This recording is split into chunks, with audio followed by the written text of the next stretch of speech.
Yeah, so not in US then. No, I think he's in Colombia. He's in Colombia. What do you think? Okay, he's from Ireland. Sorry. From Ireland. Oh. Yeah, I think they have some 5 or 30 minutes difference from us. Mm. So it must be 12.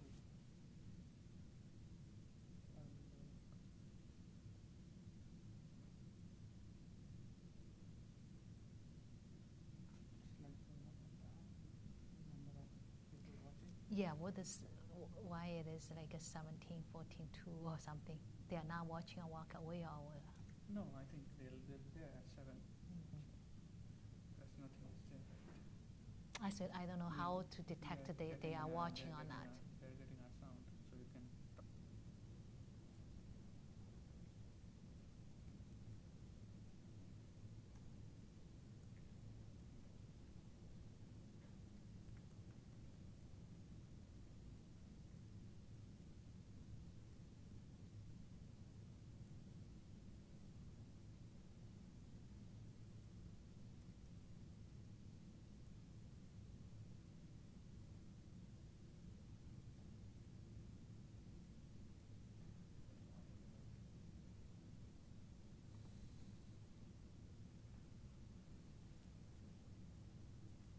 Audio right now, but no video.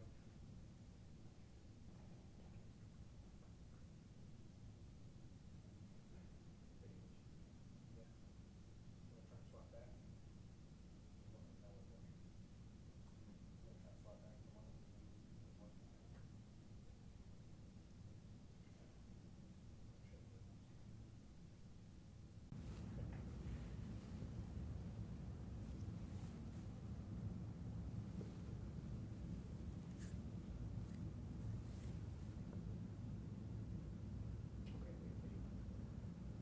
Good.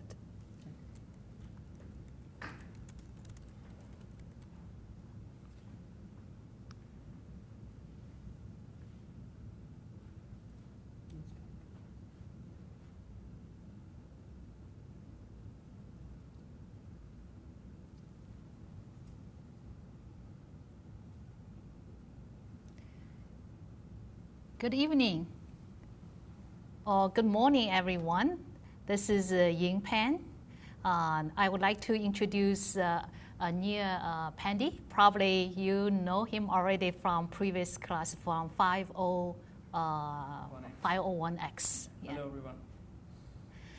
All right, so welcome to this first session of live Q&A for 502x cyber computer forensics.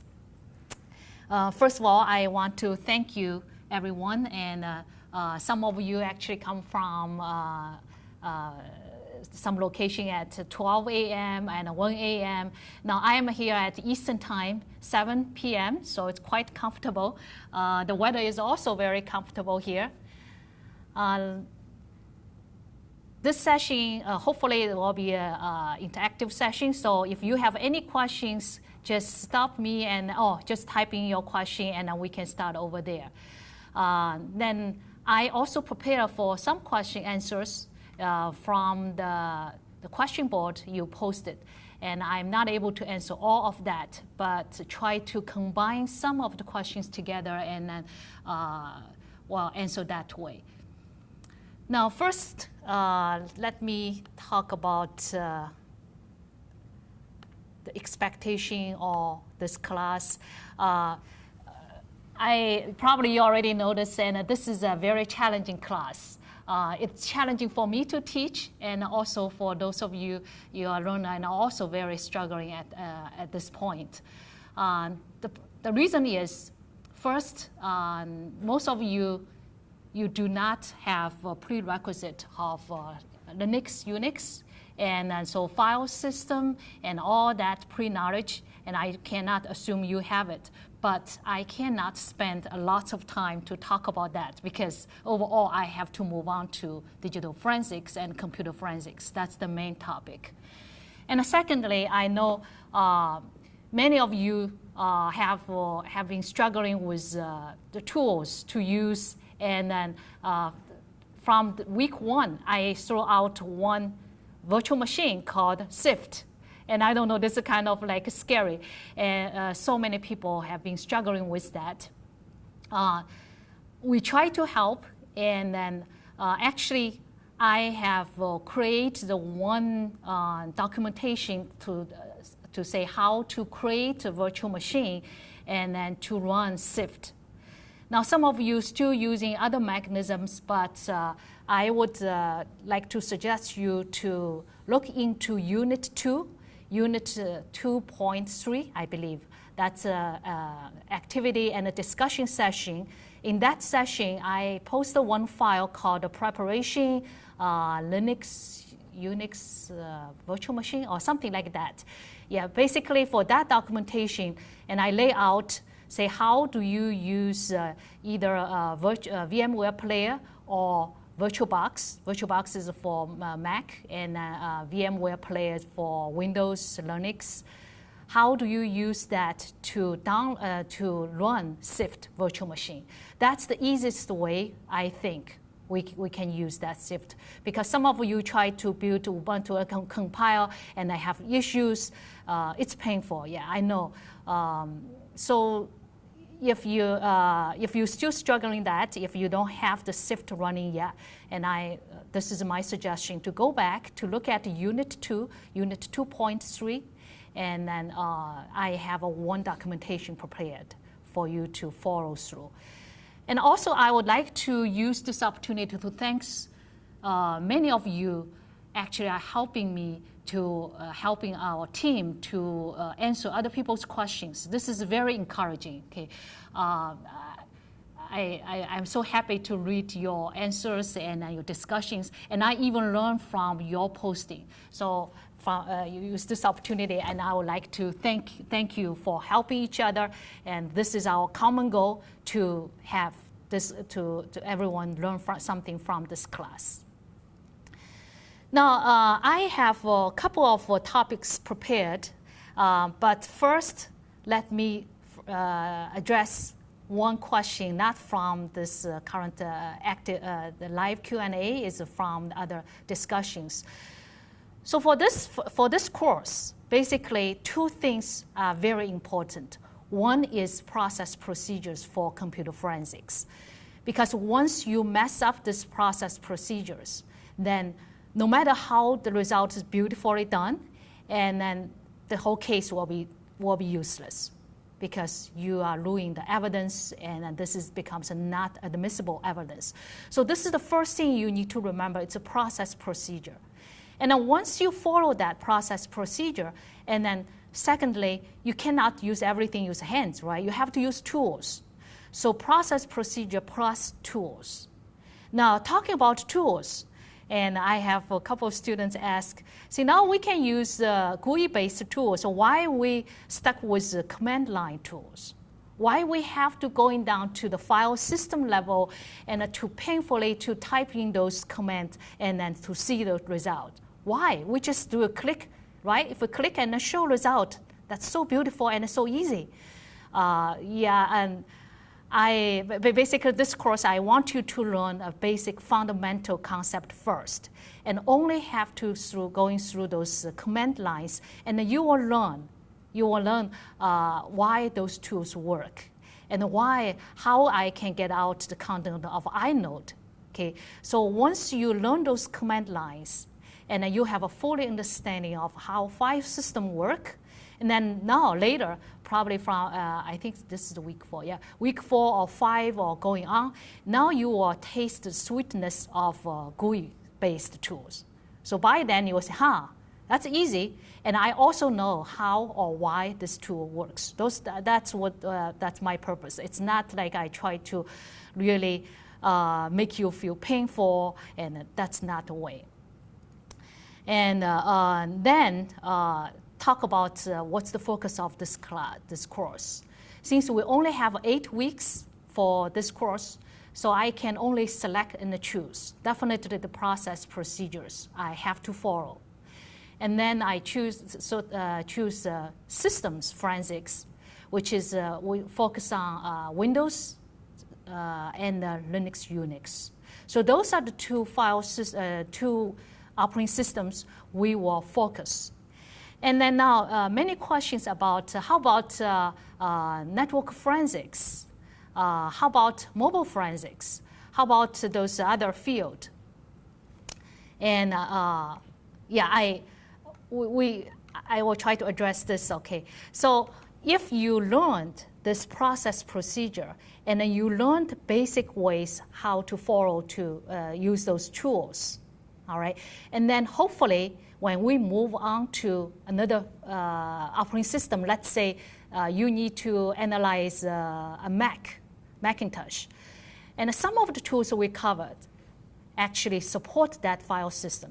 So the tools, whether you can use these tools for analyze a particular image or not, basically it's see whether it's supported for that file system or not.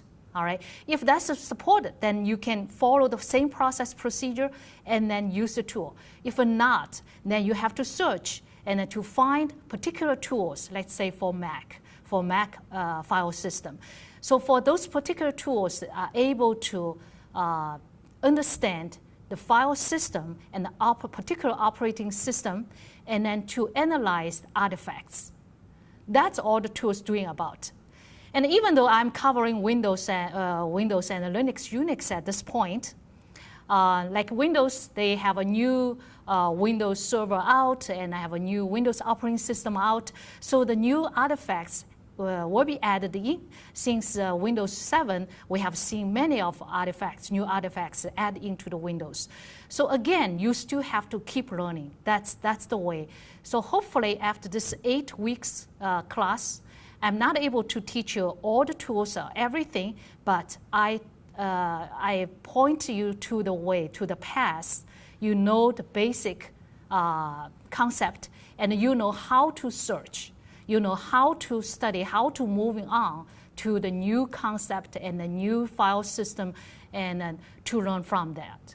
Honestly, I'm learning every day as well, because in this field, it's just new technologies and a new concept keep coming.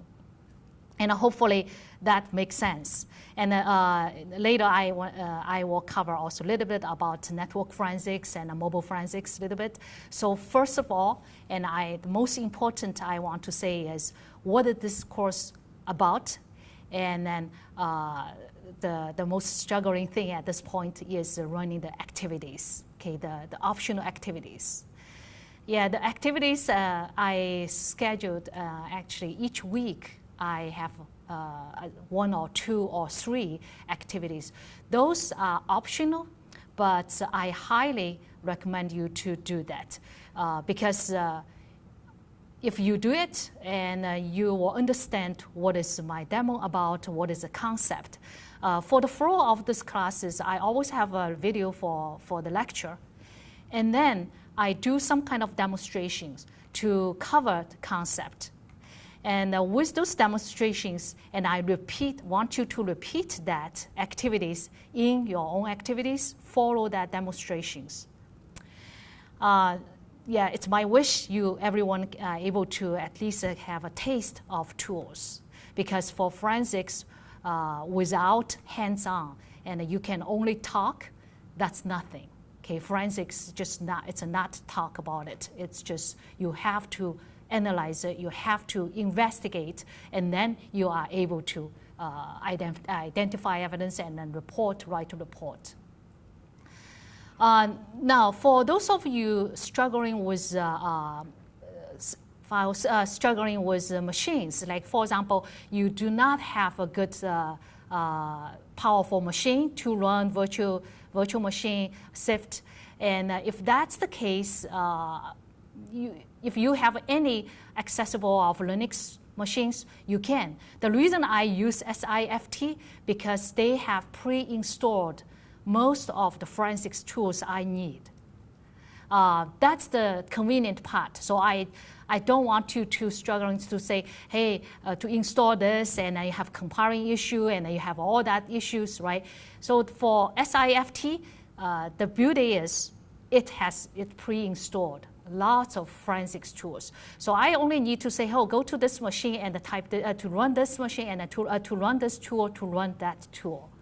But if you're not able to make this to run, if you do have a Fedora machine or CentOS or Ubuntu machines, okay, and then you can download, you can install the tools and they still work. So Sift is not necessary, but it's a convenient way. And then the next 4 weeks, and I will focus more on Windows. Now, for those of you, if you have a Windows machine, then it's easy for you to do exercises. But then if you don't have Windows machine, then again, you have to rely on the virtual machine because that's the painful part. I'm using Mac.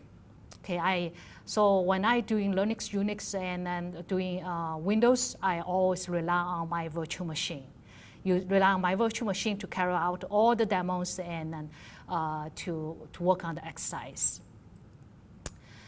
For those of you, if you, I know that the people attend this, you are all verified. If you are interested in to pass or to do the capstone course, all right. For the capstone course, actually, the majority is hands-on. I'm not planning on to create much more different questions or images. We will most likely go through those 8 weeks activities again. But the beauty of the capstone is now during that time I will provide you a system to access. So not only with the system Sift and with Windows, but also with license tools. You probably have heard me talk about NCase, FTK for so many times. All right. So during the capstone course, you should be able to actually take a seat and then using those two tools. So for the capstone, majority will be the same as the one which we did for this 8 weeks. Okay, and plus with the image. Now in the 8 weeks course, I probably ask you to use autopsy, Sleuthkit autopsy to analyze it. And then in capstone, and I said, how about you use NCase and FTK? Why? Because those are our license tool, which is the most popular tools used in court by professionals. All right, so if you take this class and you say, I still haven't get touch and feel of these tools, and I feel that's a little bit pity, and then I really want you to have the opportunity to play with it. So with NCase and FTK, those are the 2 additional things will be added to the capstone. But in the later week 5 to week 8, you will see my demo will be out. Say, yeah, I do offer you the demo for FTK and NCase. For those of you who are auditing, and I'm very sorry, and because we don't have many seats for the license. Otherwise, we don't have the capacity to offer that to everyone. That's unfortunate. Professor, yes. We have some questions. So let me go back to the live questions, okay, and let's see. All right. Stephen and Paul. Stephen said the command line show them some assembly handling the file system is a piece of cake. Oh my gosh, thank you so much. So Stephanie basically says so he said my command line, hopefully I interpret right, okay, my command line is not that painful. Just look at the assembling line and assembling code and programming debugging, and thank you so much. Yeah. So the difficulty part for us is because someone have never used Linux Unix machine, but again. We have people at different levels. Some people used for Linux and Unix for 20 years or for 30 years. So I have people at different levels, but my demo should help because it's just you type in what I typed. Now the difficult part is once you get result, you should be able, you try to understand how to interpret that and why I get this result. This result, what is the meaning for that result? That's the key. Because if you can type in, you can get result, and you may be able to pass some of or majority of the questions. But you still don't understand. All right, so go back to my lecture, because those demos and those questions tightly connect to the concept. If I talk about inode, okay, what is inside of the inode? And how do I going through the inode and then be able to identify the data blocks? Because the data blocks, those are the treasure, those are the content. And a normal user, they only care about the content, right? But the metadata, the file system care about. The file system relies on, the file system help us to carry those out. Let me move down to other questions, wondering if there are unique procedures that would need to be applied to hybrid type machine with SSD and secondary HDD. Now, for SSD, for a solid state drive, okay, for solid state drive, it is a little bit more difficult because I put that into the challenging part. The challenging part, basically, it is because forensics is rely on recover deleted data. For SSD, and they have garbage collection. Now, the difference between SSD with the magnetic hard drive is for magnetic hard drive, you can overwrite. So, for example, I needn't clear out the content. I just put content over it, overwrite it, and that's fine. But for SSD, you have to clear it first. Once you clear it, then you can write on the clear version, clean version on the cell.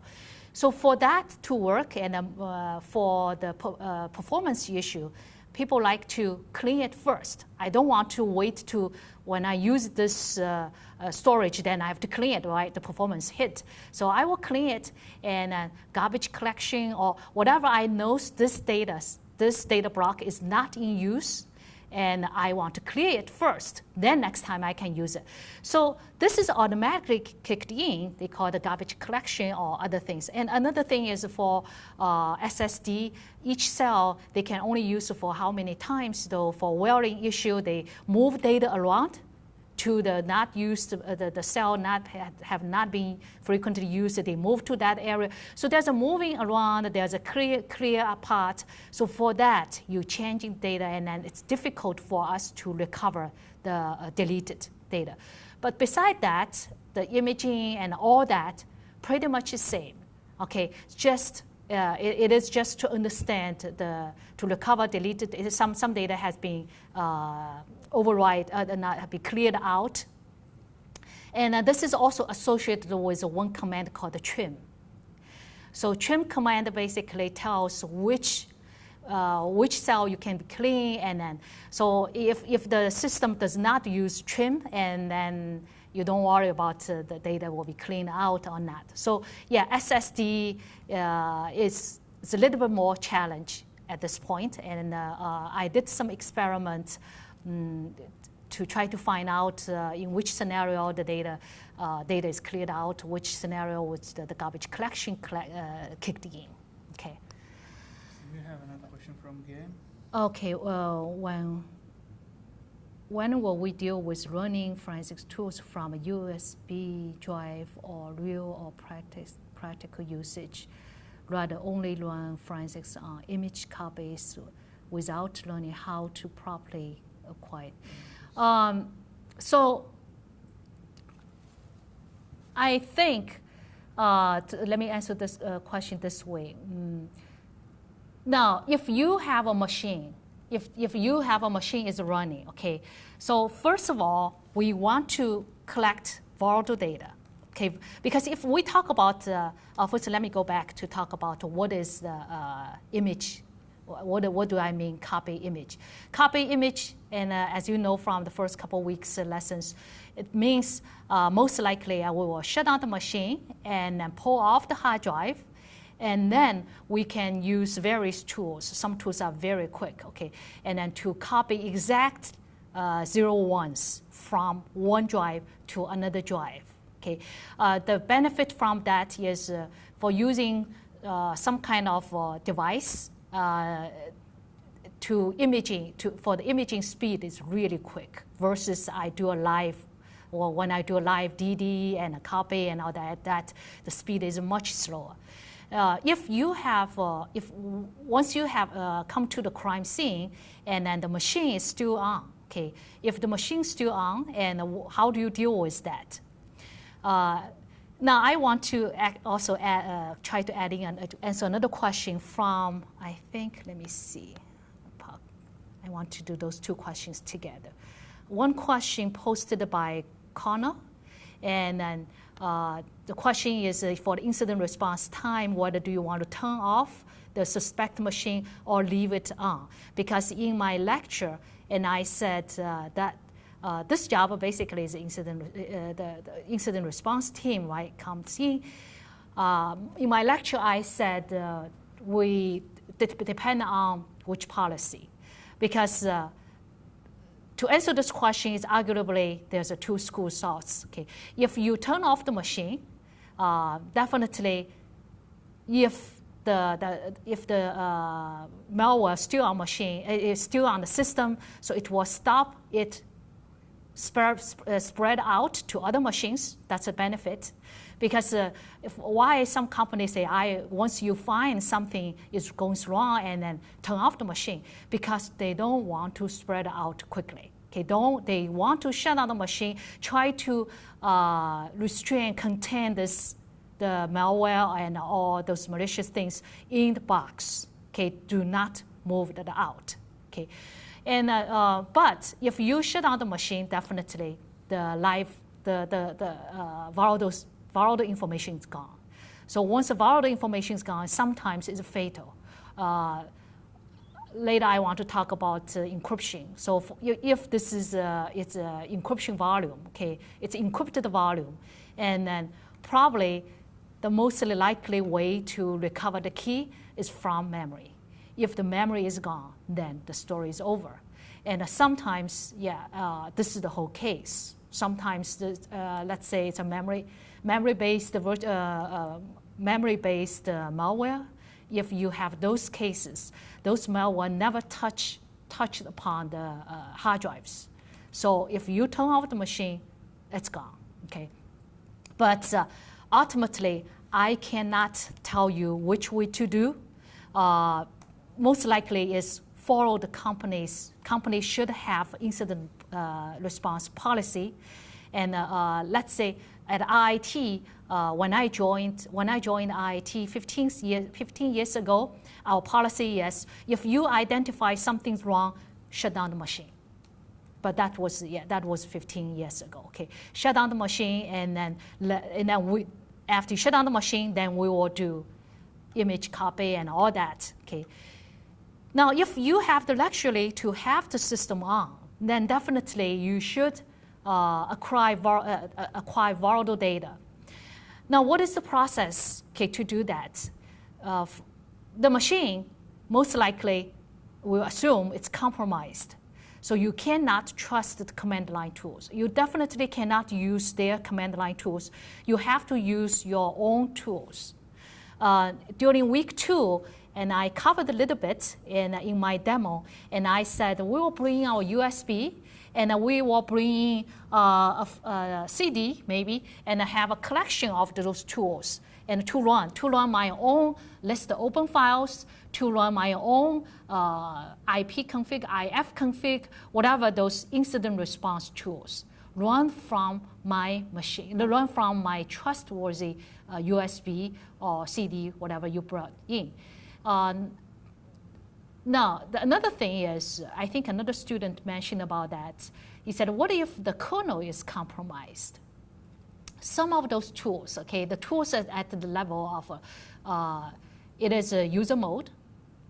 And then the user mode tool, for example, list open file, it still have to use kernel level to interpret the results.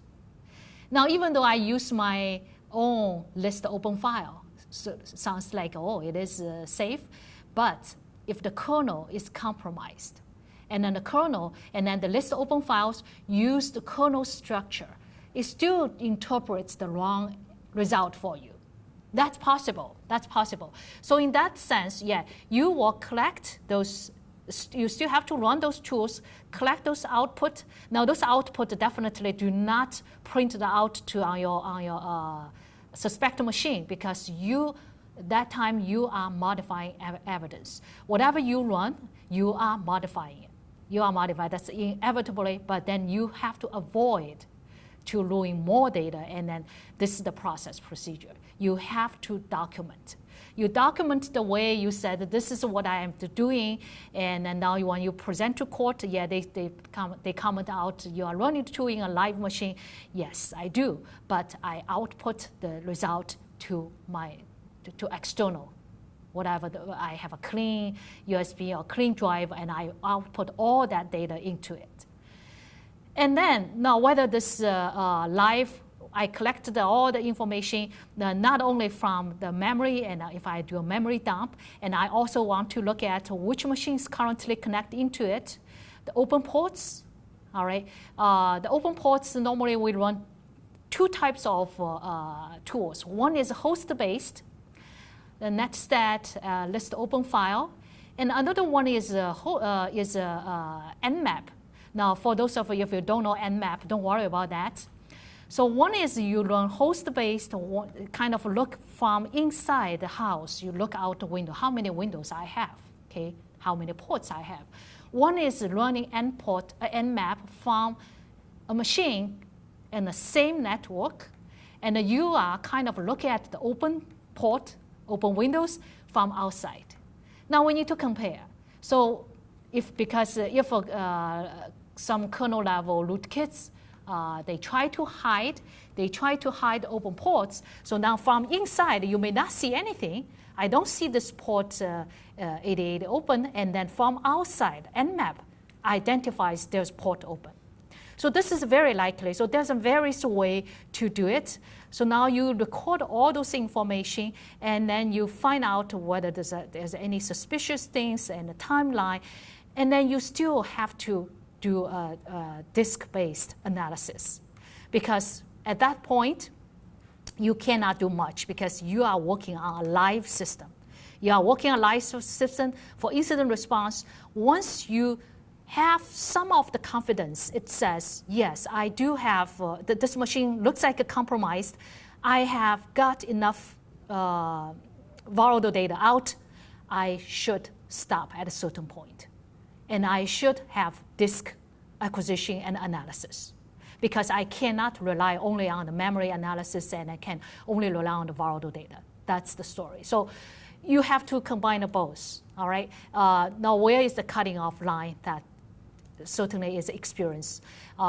You run certain tools. In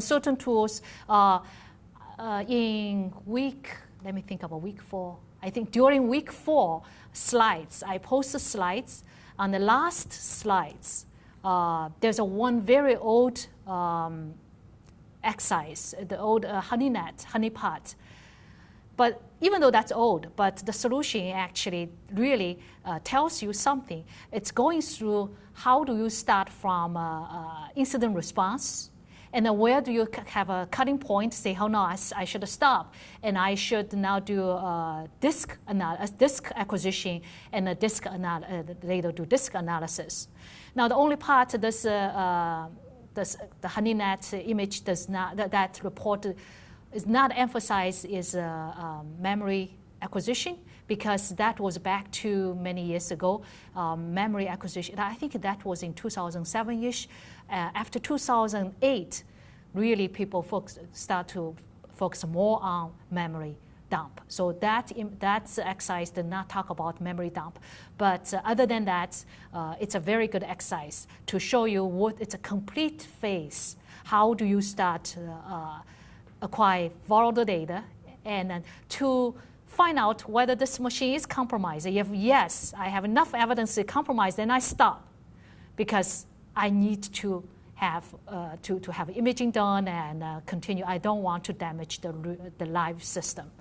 So I have talked about a lot, and I don't know whether I have addressed some of your concerns. So let me look at your question again. Hopefully we are on the same page. I try to connect multiple questions together into the same thing, because this is very, very important question. And then We have question from Oscar. from Oscar, okay, Yes, is it's on the top. on the top. Okay, did I cover all the rest of No, this? so it starts from the Oscars. Oh, start from. Oh, I have so many. Okay, Yeah, sorry so about you that. Go down to the Oscar one. Okay, go to the Oscar one. Oscar, Okay, Oscar. I'm wondering if there is any site where we can get more images to test, like the next. Oh, okay. Yeah, that's a great question, and I have a couple of students ask for that. I will, let me see, how do I, I probably would figure out where to post, okay. I know there's a couple of sites. One is called Corpora, I think. Corpora. Yeah, I have, at least I have 2 sites.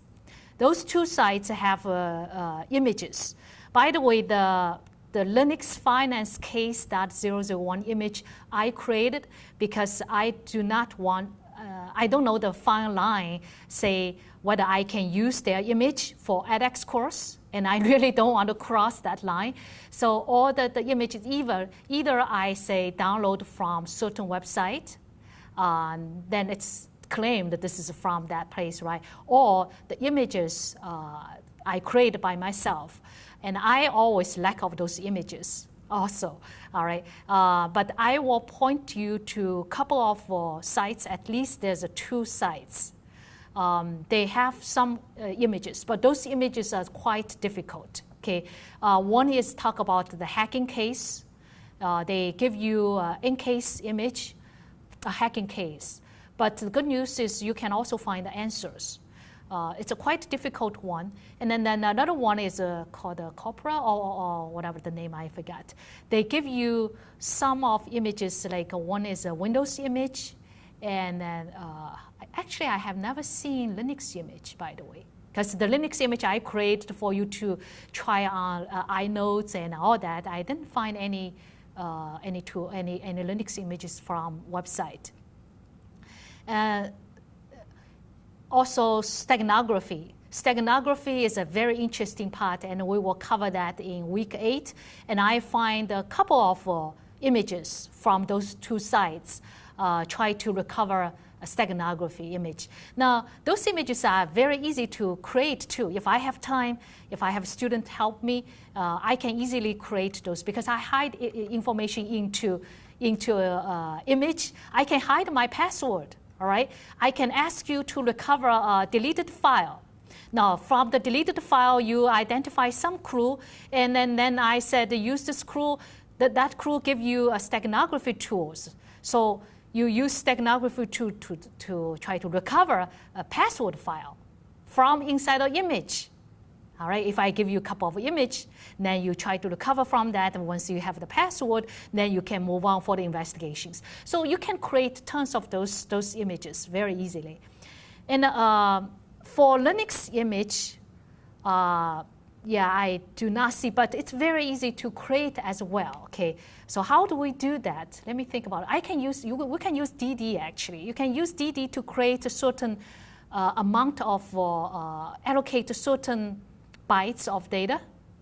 Use DD and make a clean, like 1 megabytes or several kilobytes data.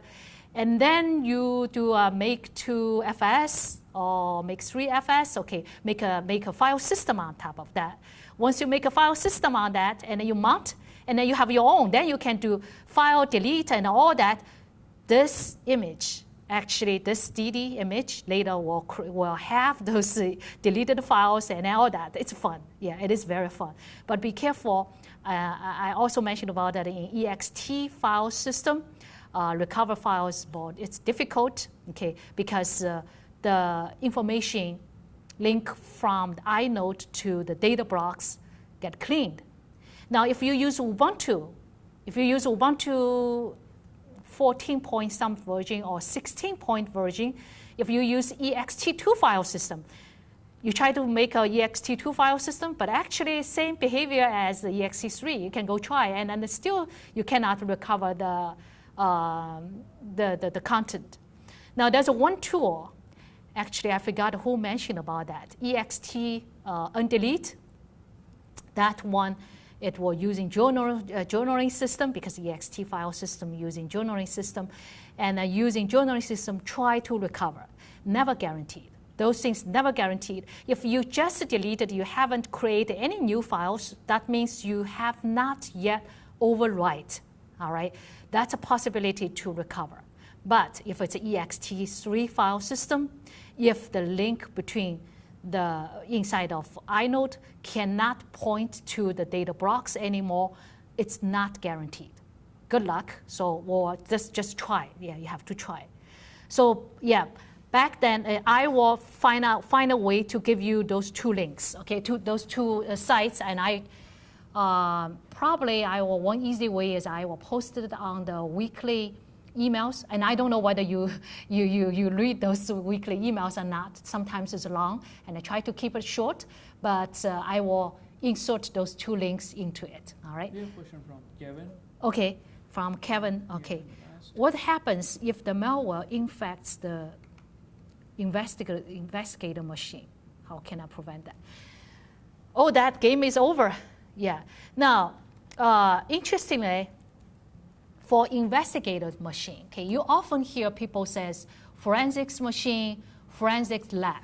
Okay, why we often do that? Because we will bring image log inside of a forensics lab. Those forensics lab hopefully does not have any connections to the outside world. And your forensics machine is clean. Your forensics machine, malware free. If your forensics machine is infected, kernel-based, then that's a disaster. So we try to protect and we try to isolate the forensics machine, and we try to isolate labs from the outside world. We really try to protect that. And there's a two-part, okay? One is incident response team. Those are the ones on the field.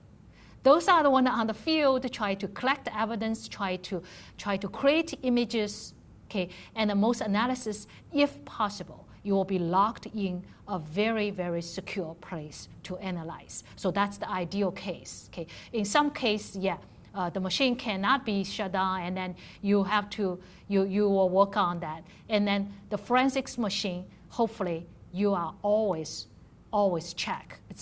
Does not have malware. And then try to not connect to the network. If you have to connect to the suspect machine, and either for image or other purpose, you use crossover cable, all right, and all other connections.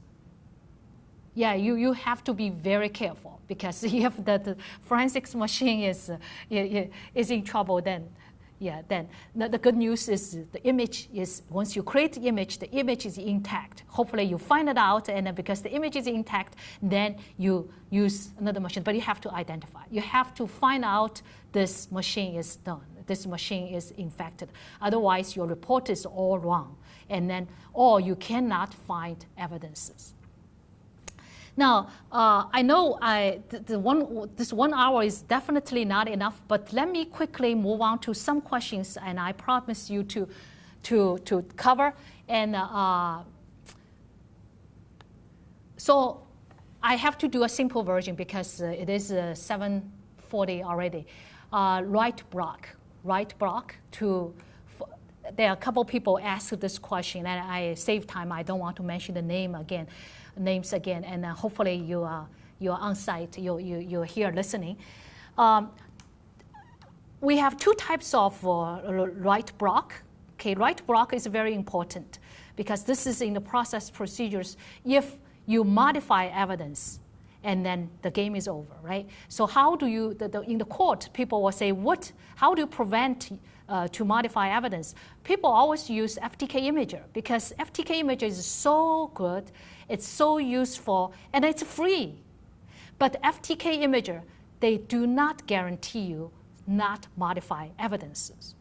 So if you look at a lot, several certificate class, and I hate to say they do not emphasize that. They only emphasize on how do you use tools. FTK image is very easy to use. Okay, so I want to emphasize that part. There are two types of write block. One is the hardware write block. This is literally, it's a hardware piece. It's a piece sits in between the device you want to acquire. For example, you want to acquire a USB. You plug the USB on the one side of that right block. You plug one side, in USB, and another side, certainly that right block, is connected to your forensics machine. That machine is receiving the image. Or you have a hard drive, IDE, SCSI, whatever you name it, because the right block usually have a lot of connections. So you just plug into the one connection again for the hard drive at one end, and another end you can do acquisition. For that hardware piece, it's a physical piece blocked in the middle. Okay, that will prevent you to modify anything. You can only read. So it's a read only. And there is another type. It's instead of physical box, you use a software data block. Software data block, now I have some, for example, for EnCase, it has built-in. Now, EnCase Forensics is such a sophisticated tool. Whatever you name it, it's included. So it has its own software write block. What is that? It is connected to your machine. So for EnCase, then it's inside of EnCase. All right, you turn on this software, and then you identify, say, which one I want to copy, and it's with read only. So that software literally will, similar to a mount read only, it will only provide you read only. Do not allow you to modify. But what if you said, I do not have EnCase? Okay, EnCase is quite expensive. I don't have that. And you can buy, and one thing is called a Safe Block Win 8 from Forensic Soft Inc. It is about $500. Okay, so that's a software write block. For that, you just turn on the software block, and then whatever you connect to this machine, everything is under control. Okay, so software. Now, if you want to buy hardware write blocks, for USB, some USB, like $20-ish, they have a flip. Okay, they have some kind of protection. So if you flip on, the floppy disk used to have that switch. If you switch on, then that's it's a write block. But then if you want to buy, let's say, something like a fresh media write block for USBs, it's around $80, not much. Okay, so for that piece, you can safely to block for the flash drive. And then if you spend for $500-ish, you can buy a physical hardware write block. That most cases they have multiple connections. You can block USBs. You can block the other hard drives. Now, if you buy those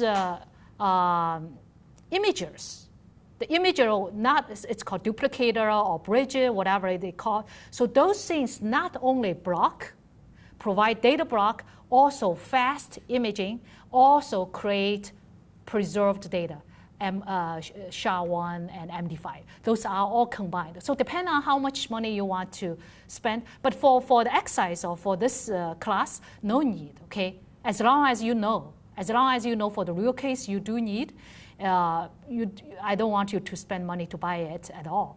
But yeah, it's a range from couple, like hundreds. If you are a forensics professional, so definitely you should have that. Now, are those all, is that reliable or not? And I would say both cases acceptable from court. Yeah, you tell them. But then if you Google search and you find some free version of software write block, if you ask me what I should use that, and I would be hesitant to say that, because one, if you play around, that's fine. Okay, if you present to court, is that court approvable? I don't know. I only know the tools I put it out on my slides. Those are the ones I know they accept. Otherwise, they want you to prove. They said, how can you prove this is the right block? So those new tools, is that safe? So be careful about that. Yeah, it's free, but it might not be in the court, it's the approvable tools. So this is a short version for write block. Okay, I know you have more questions, but let me quickly go through a couple of other things which I feel so important, and I try to jam into this 10 minutes. Okay, encrypted file. This is several people asked this in the live Q&A and also in the class questions. There are a couple levels of encrypted files. If you see image and then it is encrypted, all right, so you should know you are having a difficult case. You are having a difficult case. If that case has a full disk or volume encryption, for example, use Windows BitLocker, or use TrueCrypt. Now, TrueCrypt, probably people say, hey, it's discontinued, not used anymore. But there's several variations of TrueCrypt, free, right? So you can, if the whole volumes are encrypted, and then if the person refuses to give you the key, all right, so then you are in trouble because you cannot punish him and you cannot to beat him to get out your key, right? So there's one place possibly you can get is from memory. The key is if the machine is still on, okay? If the machine is still on, and then you possibly can get out from memory. Now, how can you put your hands to dump out memory? Can you get into the system or not? This is another difficulty. There's layers of difficulties. If you are able to dump out memory, that's great. Dump out memory. And we only covered something, dump out Linux memory. And the next week, week 5, it's more interesting. We look at Windows now. Windows memory dump. There's tons of Windows memory dump tools. And also many tools, free tools for Windows memory acquisition and analysis. So next week, and I don't want to advertise, but I have to do that here. It's so interesting, something which you will learn from next week. Okay, so let's say you dumped out memory, and then Volatility Framework, that's a free tool. They have a capability, they have plugins, allowed you to possibly to get the key out. So they have plugins called the Crypto Scan, possibly to get the BitLocker or TrueCrypt keys out. And I also look at, there's another one actually someone developed as a plugins for Volatility. Now, by the way, Volatility Frameworks is a free tool. So the whole community work on that. You can write your own plugins to benefit others. There's one plugin called BitLocker. So for that, it will help you to search through the memory to find out BitLocker keys. Probably is 2 types of keys. One is called FVEK. It's a full disk encryption key, or another one is T-weak. And then there's another one I want to talk about that. I think it's called a code boot attack. I apologize, I forgot, it's this week or next? It's next week, I believe. It's also Windows. So if the system is locked, you cannot even get inside of system. How are you able to dump memory, okay? And then we use code boot. Code boot sounds like ridiculous. You turn off the machine quickly, and then you turn on quickly, immediately almost. All right, that's called a code boot. It's code, okay? And then the memory, actually, the residual, the memory, some cases still there. And if you spray some hydrogen or whatever, very cold stuff onto the memory chip, and then the memory, if you turn off the machine, you boot on, the memory can last for 10 minutes or 15 minutes, still there. So this is the tool I will cover next week. So you do a code boot, all right, and then dump the memory out into the USB. Certainly you learn that from the USB, plug into the machine, and then turn off, turn it on immediately. Most cases doesn't work, okay? It's not that fast. But then if you really want to experiment that, you can buy those hydrogen or whatever, those cold stuff to spray. But you can experiment. You can experiment. Sometimes when you're lucky, you get some residual of data of memory out. So for that, once you get this memory dump out, and for the cold boot memory dump, by the way, this is developed by Princeton researchers.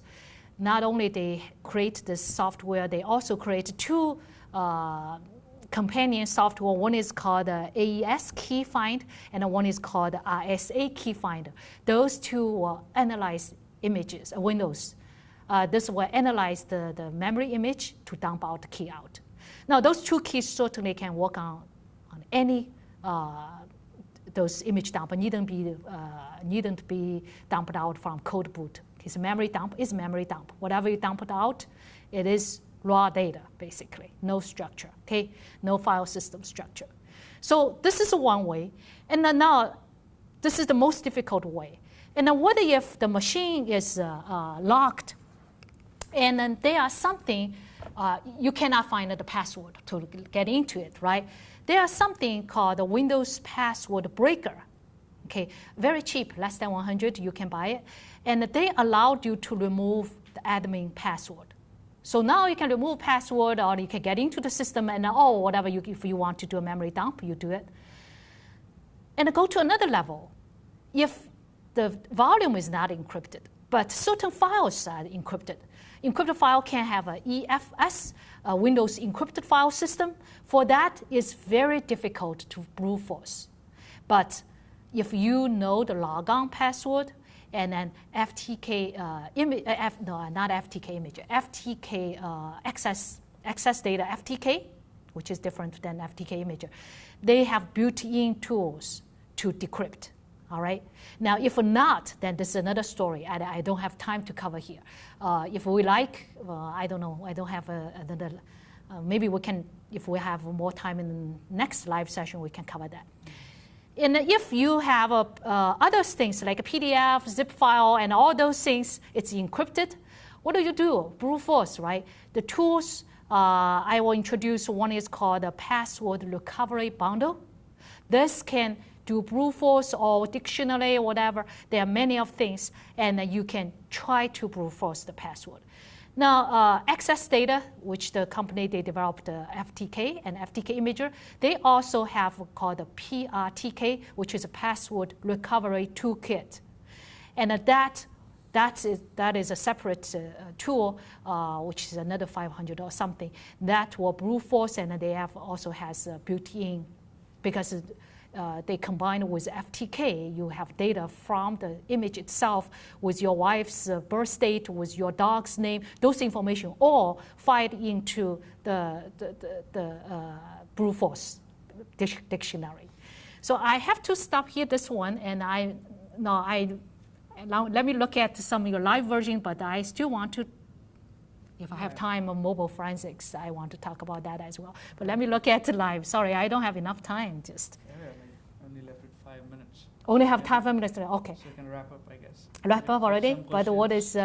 Okay. So for the mobile forensics, for the mobile device forensics, which is very interesting. Unfortunately, this can be a whole another course. Even in the acquisition, even in the process, has something different. Because by the nature of a mobile phone, if you capture it, it talks to the tower all the time, all right? So you want to stop that, but you want to stop it to talk to others, but you also want to keep power on because you want to dump out the memory, you want to see other. But for that, I will post this I will figure out. Okay, only 5 minutes left. So I will figure out where I can post. But then, do I have a chance to look at one more question or not? I think we can do okay. That. So we can reach out. Oh, how do you know what tools have a small footprints when using them? Experience, and then you have to try it. So I said, for example, if this tools is Java-based, GUI-based, I would say that's a big footprint. Okay, if this is a Python or C or those small tools, and I like find, list open file, grep, netstat. The one which I covered put that into the how to acquire live volatile data, majority of those are small footprint tool, because you cannot afford to use big tools during the live session, during the live incident response time, because you are modifying evidence. You have to use. So if you're going back to look at my list, now for Linux, Unix, I have a list. For Windows, you will see I will have a list next week again. Those are small footprint tools. Hopefully that answered the question. And then can you explain file system journaling to us? Okay, so for ext3, start from ext3 and NTFS, journaling basically means before I make any changes and I want to record it so I can roll back. That's the simple version. So if I want to delete, let's say, the inode, and I want to delete a file, then I may have journaling system record the previous inode version, and then once delete, and I have a version. So it will recording for the actions, it will record the certain, it's very much like a database transactions, and then you record it, then you can roll back. So that's a journaling. So they make some logs, and for later to log back, to roll back. Now how much go back? That's why I said if you use ext undelete, it may not be able to recover, or maybe recover depending on the journaling system, whether this is inside, still in the journaling system, or it is not there anymore. So this is, it's kind of, we consider this as transaction. Those are the actions. So when you delete the file, when you move on, all those actions, it record in the journaling system. The later file systems, they all support that. ext3, 4, and later, and then the NTFS and all later. Those are all journaling systems. I only have 2 minutes. I guess, hopefully, I answered most of your questions. And then for the one I'm not able to answer, and actually, the network forensics, I'm not able to answer, and then the mobile forensics, I will find a way to post somewhere. Okay, I have to decide to post somewhere. And some of the online questions I'm not able to answer, send me email. And do we still have that the live Q&A open? So you can still send that. Yes. And I might post my answer in there, possible, if that's still on, I guess. You can answer them by email too, because we have these things saved right here. All right. Okay. So I will find a way, Anyway, I try to answer all of your questions. But once again, and thank you so much for attending. And also thank you so much for helping me and helping this team to help your fellow student learner. And when I check for those discussions, and I'm so happy to see people jump into it to answer it, to provide links and provide helps. Really thank you. And then hopefully you're enjoying this class. It is challenging, but no pain, no gain, right? So it's a challenging course. If you are not familiar with Linux, and the most painful thing is already gone. And now we will move on to Windows, but I will still use some tools, still probably go back to SIFT again, but majority will be in Windows. My only hope is you learn something, you get something from that for your future career, or for your hobby, or whatever, for your own interest. This is the field, it's a fascinating field, and then it's my hobby, basically. If we talk about forensics, I read forensics news, forensics, new tools, and forensics, everything, every day. Yes. All right. Thank you again. And again, thanks, Ania, and our team. Hopefully, for some of you, probably already 2 people.